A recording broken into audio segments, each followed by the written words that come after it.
Continuation of chapter Towards a Hundredfold Yield, Part 5. Next page. CPCRA Kasargod. Is there any agricultural research center in your locality? Organize a study tour to an agricultural research center or a plant nursery. നിങ്ങളുടെ ലൊക്കാലിറ്റിയിൽ ഇതുപോലെ ഏതെങ്കിലും ഒരു plan research institute ഉണ്ടെങ്കിൽ അവിടെ നിങ്ങൾ visit ചെയ്യുക. ഒരു plan നഴ്സറിയിലായിരുന്നാലും മതി. അവിടെ ചെയ്യുന്ന ഈ പ്രൊസീജിയേഴ്സൊക്കെ കണ്ട് മനസ്സിലാക്കാനാണ് പറയുന്നത്. Seed and yield. Listen to the conversation of children. താഴെ പിക്ചറിൽ 2 കുട്ടികളുടെ സംസാരം കാണിക്കുന്നുണ്ട്. ഫസ്റ്റ് കുട്ടി പറയാണ്, this variety is Salkeerthi. See the plant is full of fruits. Do you see that? അപ്പോൾ ആ മറ്റേ കൊച്ചിൻ്റെ അടുത്ത് പറയാണ്, ഈ ഒരു വെറൈറ്റീനെയാണ് സൽകീർത്തി വെറൈറ്റി. ഒരു വെണ്ടയ്ക്കയാണ് നട്ടിരിക്കുന്നത് അല്ലേ? അത് ഹൈബ്രിഡ് ചെയ്തെടുത്ത് വിത്തിലുണ്ടാക്കിയ വെണ്ടയ്ക്ക. ആ ഹൈബ്രിഡ് ഇനം വിത്തിൻ്റെ പേര് സൽകീർത്തി. അത് കണ്ടില്ലേ, മുഴുവൻ നല്ലതുപോലെ കായ്ച്ചിരിക്കുന്നു. നീ കണ്ടില്ലേ? അപ്പോൾ മറ്റേ കുട്ടി പറയാണ്, I had also planted Salkeerthi but the yield is low. ഞാനും സൽകീർത്തി തന്നെയാണ് വെച്ചത്, പക്ഷേ വിളവ് വളരെ കുറവാണ്. Both of them planted the same variety of ladies finger. Even then the yield from the plant of one child is low. What may be the reason? 2 പേരും same വിത്ത് സൽകീർത്തിയാണ് നട്ടത്, പക്ഷേ 2 പേർക്കും ഒരേപോലെയല്ല വിളവ് വന്നത്. ഒരാൾക്ക് കൂടുതലും ഒരാൾക്ക് കുറവും. എന്തായിരിക്കും reason? Can good quality seeds alone give a better yield? What are the things are to be considered for a better yield? അതായത് ഒരു നല്ല ക്വാളിറ്റി സീഡ് നട്ടിട്ട് മാത്രം കാര്യമുണ്ടോ? വേറെ എന്തെങ്കിലും ഫാക്ടേഴ്സും കൂടെ നമ്മൾ നോക്കണോ? നല്ല വിത്ത് കിട്ടിയിട്ട് മാത്രം കാര്യമില്ല എന്നാണ് പറയുന്നത്. വേറെ എന്തെല്ലാം വേണം? Fertile soil. ഫെർട്ടൈൽ സോയിൽ വെച്ചാൽ നല്ല ഫെർട്ടിലിറ്റിയുള്ള നല്ല വളമുള്ള മണ്ണായിരിക്കണം first. Pest control. Pest control വെച്ചാൽ കീടനാശിനീനെ കൺട്രോൾ ചെയ്യണം. കീടങ്ങളെ കൺട്രോൾ ചെയ്യണം. അതായത് നമ്മൾ ആർട്ടിഫിഷ്യലായിട്ട് വേണ്ട, നമുക്ക് നാച്ചുറൽ കീടനാശിനികളുണ്ട്. അത് വെച്ച് പെസ്റ്റിനെ കൺട്രോൾ ചെയ്യണം. കീടങ്ങളെ നമ്മൾ നശിപ്പിക്കണം. Then watering and sunlight. Watering and sunlight എന്ന് വെച്ചാൽ നല്ലതുപോലെ വെള്ളവും ഒഴിക്കണം, അതുപോലെ നല്ല സൂര്യപ്രകാശവും ലഭിക്കണം.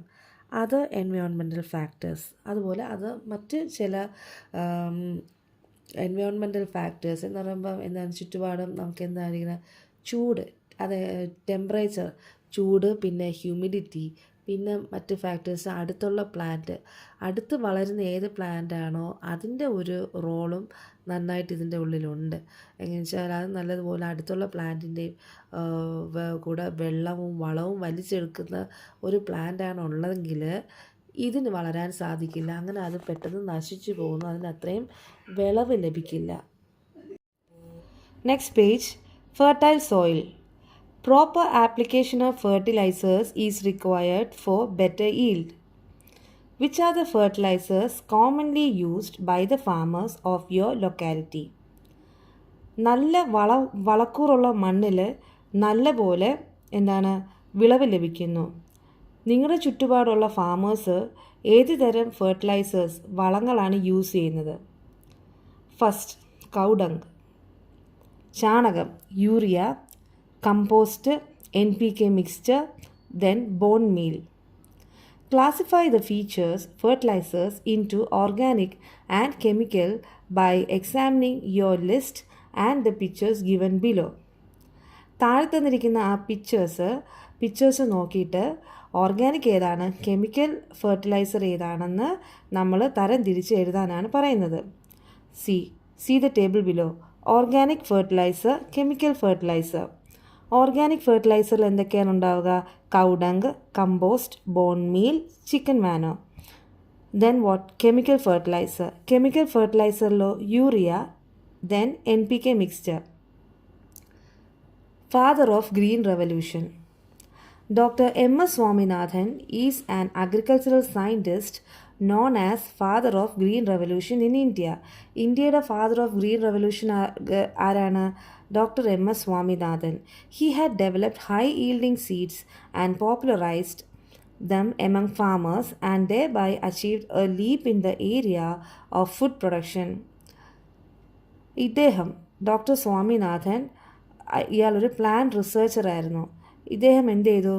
ഹൈ ഈൽഡിങ് നല്ല വിളവ് ലഭിക്കുന്ന സീഡ്സ് ഹൈബ്രിഡ് ചെയ്തിട്ട് പ്രൊഡ്യൂസ് ചെയ്തിട്ട് ഫാമേഴ്സിന് അയാൾ വിതരണം ചെയ്തു.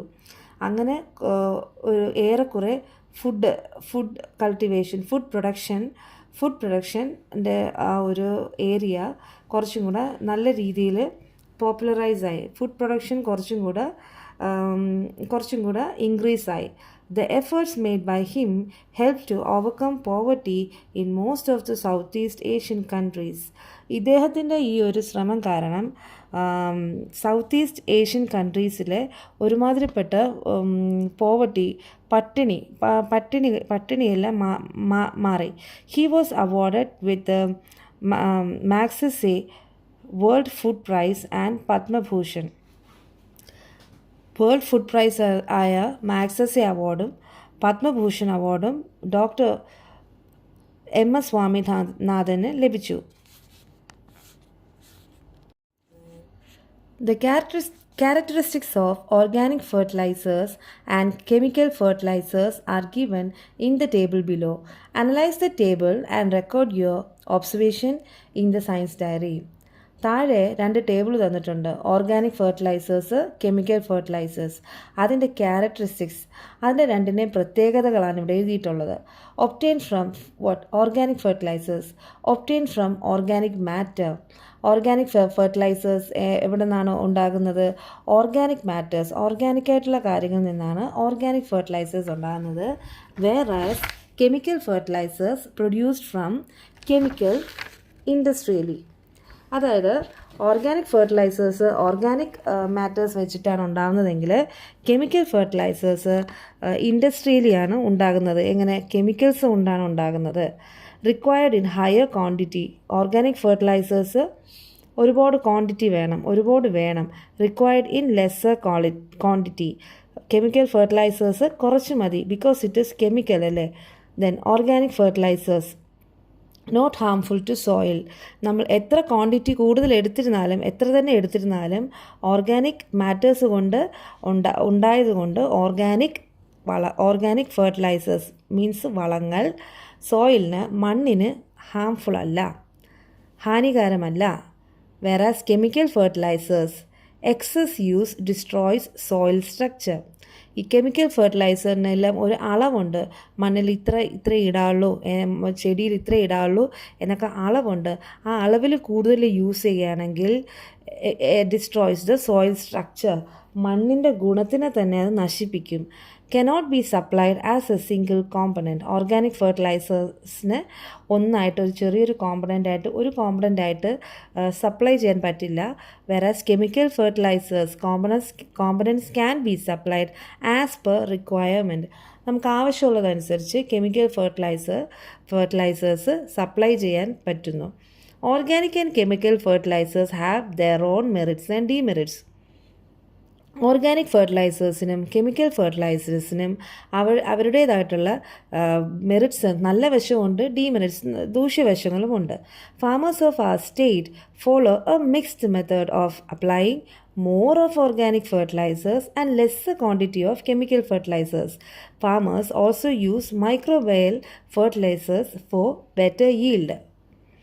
നമ്മുടെ നാട്ടിലെ ഫാമേഴ്സ് ഒരു മിക്സ്ഡ് രീതിയിലാണ് കെമിക്കൽ ഫെർട്ടിലൈസേഴ്സും ഓർഗാനിക് ഫെർട്ടിലൈസേഴ്സും യൂസ് ചെയ്യുന്നത്.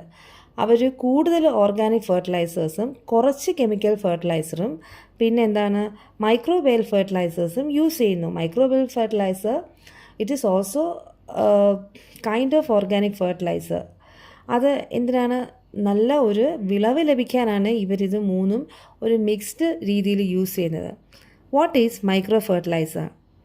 In this method of application of fertilizer, microbes are used as fertilizers. Pseudomonas and Azospirillum are example of microbial fertilizers. Microbial fertilizers എന്താണ്? അത് നമ്മൾ കുറച്ച് um, ഈ ഓർഗാനിക് ആയിട്ടുള്ള matters like soil then what ഈ പച്ചക്കറി waste ഇതുപോലത്തെ കാര്യങ്ങളെല്ലാം ഫെർമെൻറ്റേഷൻ കുറച്ച് നാൾ അടച്ച് വെച്ചിട്ട് 2 ആഴ്ചയോളം അടച്ച് വെച്ചിട്ട് അപ്പോഴത്തേക്ക് അതിൽ ഒരുപാട് മൈക്രോ ഓർഗാനിസംസ് പ്രൊഡ്യൂസ് ചെയ്യും, സൂക്ഷ്മാണുക്കൾ അതിലുണ്ടാകുന്നു അല്ലേ. അതൊന്നും മണ്ണിന് കേടല്ല. അപ്പം അതിൻ്റെ ആ ഒരു വെള്ളത്തിനെയാണ് അത് കുറച്ചുകൂടെ എന്താ പറയുക മൈക്രോബയൽ ആയതുകൊണ്ട് അതിനെന്താണ് മൈക്രോബയൽ ഫെർട്ടിലൈസേഴ്സ് എന്ന് പറയുന്നു. അതിനെയാണ് അവർ ഫെർട്ടിലൈസർ വളമായിട്ട് യൂസ് ചെയ്യുന്നത്. അത് മണ്ണിന് ദോഷമല്ല, അത് നല്ലൊരു വിളവ് ലഭിക്കും അതിൽ. Then pest control.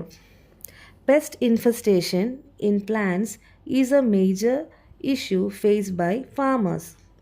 Pest infestation means പ്രാണികളുടെ ശല്യം ഏറ്റവും കൂടുതൽ ഈ കാലത്ത് കർഷകർ അനുഭവിക്കുന്ന ഏറ്റവും വലിയൊരു പ്രശ്നമാണ് പെസ്റ്റ് ഇൻഫെസ്റ്റേഷൻ, പ്രാണികളുടെ ശല്യം. How can pest infestation B controlled?